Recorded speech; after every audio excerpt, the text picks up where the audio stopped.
जो नए साथी है वो चैनल को सब्सक्राइब करें। शिक्षा मनोविज्ञान संबंधित है किससे दोस्तों?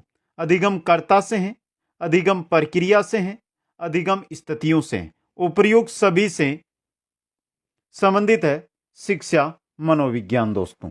नेक्स्ट क्वेश्चन, किसी कक्ष में शिक्षण के समय विद्यार्थियों की आवश्यकताओं एवं रुचियों को मस्तिष्क में रखना चाहिए। निम्नलिखित में से कौन सा आयाम इस पक्ष को ध्यान में रखता है? कौन सा आयाम है? मनोवैज्ञानिक आयाम है दोस्तों। क्वेश्चन नंबर 3 है, मनोविज्ञान के संदर्भ में कथन सही नहीं है।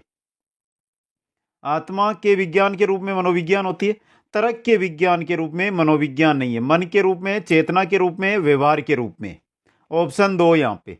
अगला क्वेश्चन, मनोविज्ञान ने बालकों के प्रति दृष्टिकोण बदल दिया है, अतः विद्यालय उन्हें उपलब्ध कराता है। क्या उपलब्ध कराता है?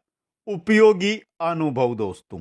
क्वेश्चन नंबर 5, शिक्षा मनोविज्ञान अध्ययन करता है, शिक्षा मनोविज्ञान अध्ययन करता है मानव व्यवहार का शैक्षिक परिस्थितियों में, मानव व्यवहार का शैक्षिक परिस्थितियों में। अगला क्वेश्चन, निम्न में से कौन सा कथन शिक्षा मनोविज्ञान के अर्थ को सबसे अधिक सही ढंग से प्रकट करता है दोस्तों? कौन सा? यह शिक्षा को मनोवैज्ञानिक आधार प्रदान करता है, यह कथन दोस्तों। अगला क्वेश्चन, किस दृष्टि से शिक्षा मनोविज्ञान उपयोगी नहीं है? पशुओं पर प्रयोग करने में, इस दृष्टि से उपयोगी नहीं है शिक्षा मनोविज्ञान। क्वेश्चन नंबर 8, शिक्षण की किस विधि से अधिगम में गुणात्मक परिवर्तन हो सकता है बाल केंद्रित शिक्षा पद्धति अपनाकर दोस्तों? क्वेश्चन नंबर 9 में चलते हैं, मनोविज्ञान के किस संप्रदाय में संपूर्ण को इसके अवयवों के योग से अधिक माना जाता है? किसमें दोस्तों? गेस्टाल्टवाद के अंदर। अगला क्वेश्चन, तुलनात्मक मनोविज्ञान का परिचय पुस्तक संबंधित है दोस्तों। किनसे संबंधित है? तुलनात्मक मनोविज्ञान का परिचय, यह पुस्तक संबंधित है। किनसे संबंधित है? ये व्यवहारवाद से दोस्तों। क्वेश्चन नंबर 11 है, निम्नलिखित को सुमेलित कीजिए, पुस्तक और लेखक। पहली पुस्तक दी गई है मनोविज्ञान एक व्यवहारवादी, ये वाटसन की पुस्तक है दोस्तों। तो ये रही वाटसन। मनोविज्ञान के सिद्धांत किनकी है पुस्तक? विलियम जेम्स की। पेडागोजिक क्रीड, ये डीवी की पुस्तक है दोस्तों। और शिक्षा की प्रक्रिया, ये ब्रूनर की पुस्तक है। तो 4 1 3 2, 4 1 2 3, 4 1 3 2, ऑप्शन 3 सही रहेगा। अगला क्वेश्चन, बालक में सर्वप्रथम भय, क्रोध तथा प्रेम के संवेग विकसित होते हैं, ये किसका कथन है? ये वाटसन का कथन है दोस्तों।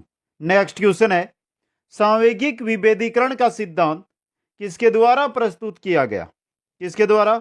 बिर्जेज के द्वारा दोस्तों। नेक्स्ट क्वेश्चन, निम्नलिखित में से कौन सी विशेषता बालकों के संवेगों की विशेषता है दोस्तों?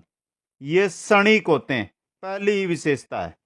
क्वेश्चन नंबर 15, पियाजे के अनुसार मनुष्यों में संज्ञानात्मक विकास 4 महत्वपूर्ण चरणों में होता है, इन चरणों के सही क्रम का चयन करना है आपको।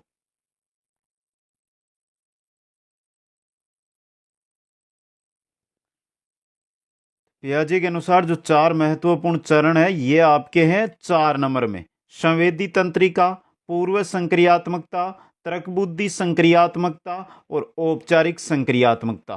क्वेश्चन बहुत बार आते हैं यहां से। अगला क्वेश्चन, जिन पियाजे के अनुसार तार्किक चिंतन प्रारंभ होता है, कहां से? मूर्त संक्रियात्मक अवस्था से दोस्तों। अगला क्वेश्चन, छिपी हुई वस्तुएं ढूंढ निकालना इस बात का संकेत है कि शिशु निम्नलिखित में से किस संज्ञानात्मक कार्य में दक्षता प्राप्त करने लगता है? किसमें?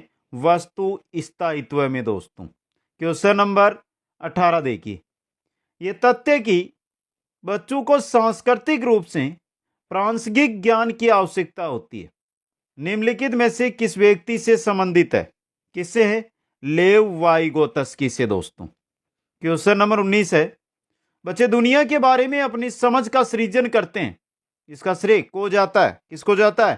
पियाजे को दोस्तों। Question number 20, zone of proximal development का प्रत्यय दिया गया किसके द्वारा? वाइगोत्स्की के द्वारा दोस्तों। क्वेश्चन नंबर 21 है, वाइगोत्स्की के सामाजिक सांस्कृतिक सिद्धांत के अनुसार संस्कृति और भाषा विकास में महत्वपूर्ण भूमिका निभाते हैं। Important question. अगला क्वेश्चन, निम्नलिखित में से कौन सा वाइगोत्स्की के सामाजिक सांस्कृतिक सिद्धांत पर आधारित है? कौन सा है? पारस्परिक शिक्षण दोस्तों। नेक्स्ट क्वेश्चन है, कागज पेंसिल विधि तथा स्वयं परीक्षण विधि है क्या है दोस्तों? प्रश्नावली विधियां। अगला क्वेश्चन, होल्जमैन स्याही डब्बा परीक्षण में कितने कार्ड है? 90 कार्ड। कितने? 90 दोस्तों। क्वेश्चन 25, व्यक्तित्व का प्रकार ए, व्यक्तित्व का प्रकार टाइप ए तथा टाइप बी किसने बताया? किसने बताया? रोजनमैन व फ्रेडमैन ने दोस्तों। अगला क्वेश्चन, व्यक्तित्व से संबंधित प्रथम आविष्कारा किसने बनाई? किसने बनाई दोस्तों? वुडवर्थ ने। किसने? वुडवर्थ ने। Question 27, the big five model से संबंधित है। कौन है संबंधित? पॉल कोस्टा, नॉर्मैन, रॉबर्ट मेक्रे, सभी है दोस्तों ये। क्वेश्चन नंबर 28 है आपका, कौन सी व्यक्तित्व के स्व प्रतिवेदन का मापक है? कौन सी व्यक्तित्व के स्व प्रतिवेदन का मापक है दोस्तों? कौन सी है? MMPI दोस्तों। क्वेश्चन 29, निम्न में से किसका अर्थ शांत और आराम पसंद व्यक्तित्व है? किसका है दोस्तों? विसोरोटोनिक का। विश्राम, विसोरोटोनिक। ट्रिक बनानी है। आगे चलिए, एक समूह में अपनी पसंद का बालक चुनना किस विधि की विशेषता है? किसकी है? समाजमिति की दोस्तों। क्वेश्चन 31 में चलते हैं, अंतर्मुखी बालक होता है। अंतर्मुखी बालक कैसा होता है? एकांत में विश्वास रखने वाला दोस्तों। क्वेश्चन 32, मौलिकता का गुण, मौलिकता का गुण पाया जाता है किन में दोस्तों? सर्जनशील बालकों में। सर्जनशील बालकों में। नेक्स्ट, समान बुद्धि लब्धि वाले बालकों की सर्जनशीलता, समान बुद्धि लब्धि वाले बालकों की सृजनशीलता भिन्न होती है। कैसी होती है? भिन्न होती है। अगला क्वेश्चन, सृजनात्मकता मुख्य रूप से संबंधित है किससे दोस्तों? अपसारी चिंतन से। किससे है? अपसारी चिंतन से। नेक्स्ट क्वेश्चन, सृजनात्मक उत्तरों के लिए आवश्यक है, सृजनात्मक उत्तरों के लिए मुक्त उत्तर वाले पर्सन, मुक्त उत्तर वाले पर्सन दोस्तों। नेक्स्ट, जब किसी कार्य का परिणाम नवीन हो जो किसी समय में समूह द्वारा उपयोगी व मान्य हो तो वह सृजनात्मक कहलाता है। उपरोक्त कथन किसका है दोस्तों? किसका है? स्टेन का है ये कथन। क्वेश्चन 37, सृजनात्मकता व चिंतन के बारे में पहली बार विचार किसने प्रस्तुत किया था? गिलफोर्ड ने। किसने? गिलफोर्ड ने। क्वेश्चन 38, सृजनात्मकता मौलिक परिणामों को व्यक्त करने की मानसिक प्रक्रिया है। यह परिभाषा दी है किसने दी है? क्रो एंड करो ने। क्रो एंड करो ने। अगला क्वेश्चन, एक बालक रहस्यात्मक खोजों की ओर आकर्षित होता है। यह किस प्रकार का बालक है? यह सर्जनात्मक बालक है। कैसा है? सर्जनात्मक बालक। नेक्स्ट क्वेश्चन, बीके पासी द्वारा सर्जनात्मक परीक्षण कब बनाया गया? कब बनाया गया? 1972 में। 1972 के अंदर। अच्छा क्वेश्चन है ये भी। नेक्स्ट, मेहंदी के शाब्दिक परीक्षण से सर्जनात्मकता के किन घटकों का मापन होता है? किन का होता है? परवाह, विविधता और मौलिकता का। ऑप्शन 4 सही रहेगा। अगला क्वेश्चन, सृजनशील चिंतन की अवस्था है कौन सी? तथ्य संग्रह, वर्गीकरण और स्मरण, सभी है ये। क्वेश्चन 43, परिपक्वता इत्यादि से व्यवहार में उत्पन्न परिवर्तन को भी अधिगम कहा जाता है। कहते क्या? नहीं कहते दोस्तों। क्वेश्चन 44, निम्न में से कौन से कथन को सीखने की प्रक्रिया की विशेषता नहीं मानना चाहिए? कौन से को? शैक्षिक संस्थान ही एकमात्र स्थान है जहां अधिगम प्राप्त होता है, इसको दोस्तों। ऑप्शन 2 सही रहेगा। क्वेश्चन 45, व्यवहार के कारण व्यवहार में आया परिवर्तन अधिगम है। यह मत किसका है? गिलफोर्ड का है दोस्तों। क्वेश्चन 46, निम्न में से कौन सा उदाहरण अधिगम को प्रदर्शित करता है? कौन सा उदाहरण करता है दोस्तों? हाथ जोड़कर अध्यापक का अभिवादन करना। समझ गए?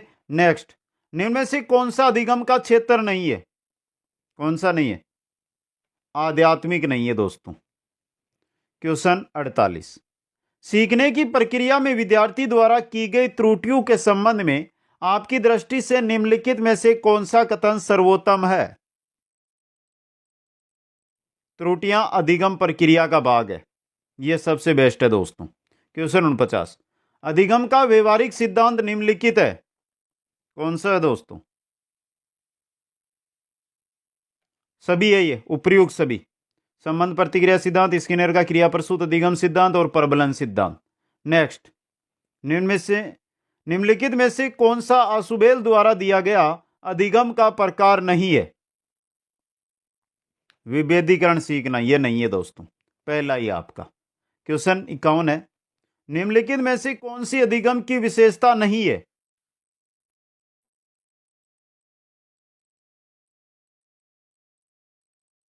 ये रहा, व्यवहार में क्षणिक अस्थायी परिवर्तन जो प्रेरणात्मक अवस्था के फलस्वरूप होते हैं, यह विशेषता नहीं है दोस्तों। अगला क्वेश्चन, निम्नलिखित में से कौन सा अधिगम प्रक्रिया का सही तार्किक क्रम है? आवश्यकता, तत्परता, स्थिति और अंतःक्रिया। याद कर लेना, इसको इंपॉर्टेंट क्वेश्चन बन सकता है। आगे चलिए, जेपी गिलफोर्ड के अनुसार अधिगम है क्या है? व्यवहार में परिवर्तन दोस्तों। क्वेश्चन 54, सीखना केवल ज्ञान या कौशल की प्राप्ति ही नहीं, वरना यह कहीं अधिक है। क्या है? व्यवहारगत परिवर्तन है दोस्तों। क्वेश्चन 55, निम्न में से कौन सा सीखने की प्रक्रिया का परिणाम नहीं है? परिपक्वता नहीं है सीखने की प्रक्रिया का परिणाम दोस्तों। क्वेश्चन 56, कारक जो व्यवहार में स्थायी और अस्थायी के बीच का परिवर्तन लाता है, कौन सा कारक? प्रशिक्षण। कौन लेकर आता है? प्रशिक्षण दोस्तों। स्थायी और अस्थायी के बीच का परिवर्तन। अगला क्वेश्चन, किसी बच्चे में सृजनशीलता विकसित करने के लिए अध्यापक को नहीं करना चाहिए? क्या नहीं करना चाहिए? बच्चे की प्रतिक्रियाओं को प्रतिबंधित करना, यह कार्य नहीं करना चाहिए। बच्चे की प्रतिक्रियाएं हैं, उनको प्रतिबंधित नहीं करना चाहिए। अगला चलिए, बच्चे में सृजनशीलता का मापन करने के लिए निम्न में से कौन सा एक परीक्षण नहीं है? पहला तो है, दूसरा नहीं है, पहाड़ा लिखना, यह नहीं है दोस्तों। क्वेश्चन 59, सृजनात्मकता की पहचान होती है नवीन रचना या उत्पादन से दोस्तों।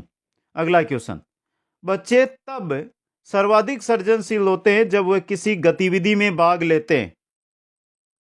कैसे? अपनी रुचि से दोस्तों, अपनी रुचि से।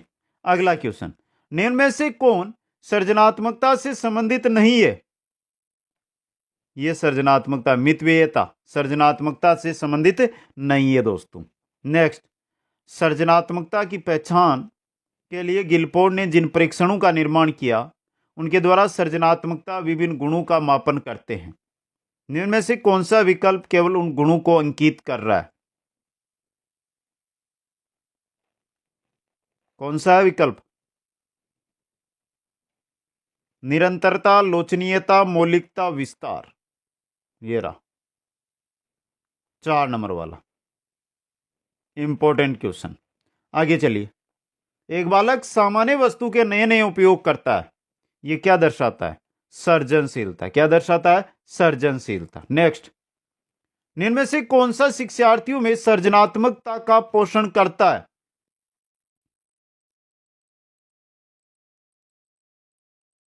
सृजनात्मकता का पोषण प्रत्येक शिक्षार्थी की अंतर्जात प्रतिभाओं का पोषण करने के अवसर उपलब्ध कराना दोस्तों, यह कर रहा है। क्वेश्चन 65 में चलते हैं, एक बालक असंभव प्रतीत होने वाली कल्पना करता है, यह संकेत है उसकी किसकी?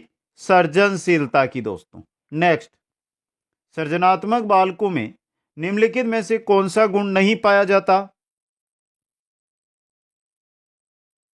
सीमित रुचियां, यह गुण नहीं पाया जाता उनमें। ऑप्शन 4 यहां पे। अगला क्वेश्चन, निम्न में से उपलब्धि अभिप्रेरणा पर किन लोगों ने काम किया? उपलब्धि अभिप्रेरणा पर काम किया था मैकक्लेलैंड व एटकिंसन ने दोस्तों। अगला क्वेश्चन, बड़ा क्वेश्चन, निम्न में से कौन सा कथन सबसे बेहतर ढंग से वर्णन करता है कि कक्षा में बच्चों को प्रश्न पूछने के लिए क्यों प्रोत्साहित करना चाहिए?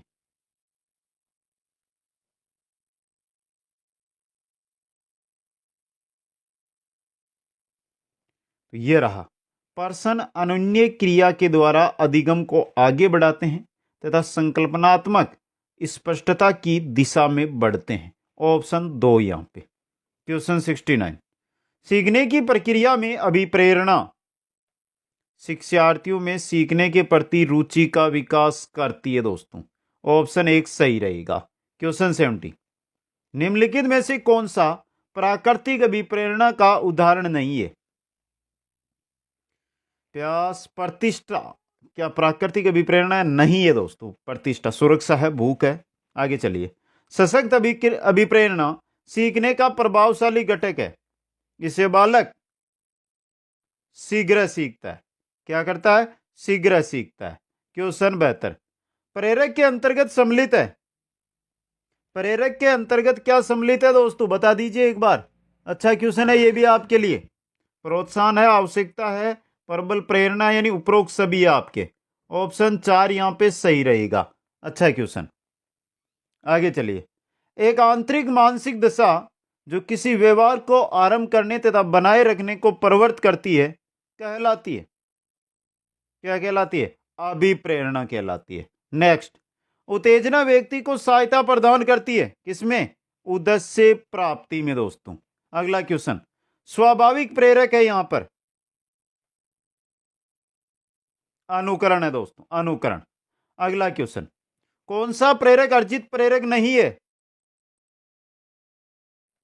क्रोध अर्जित प्रेरक नहीं होता है, जन्मजात है। अगला क्वेश्चन, प्रेरकों के वर्गीकरण में निम्नलिखित में से कौन सा सही नहीं है?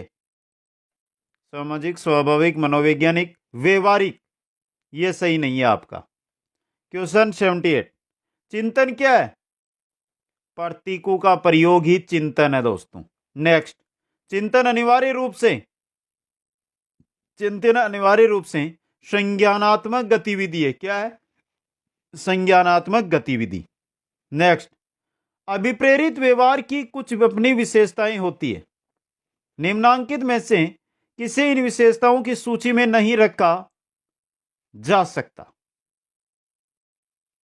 कमेंट करिए फटाफट।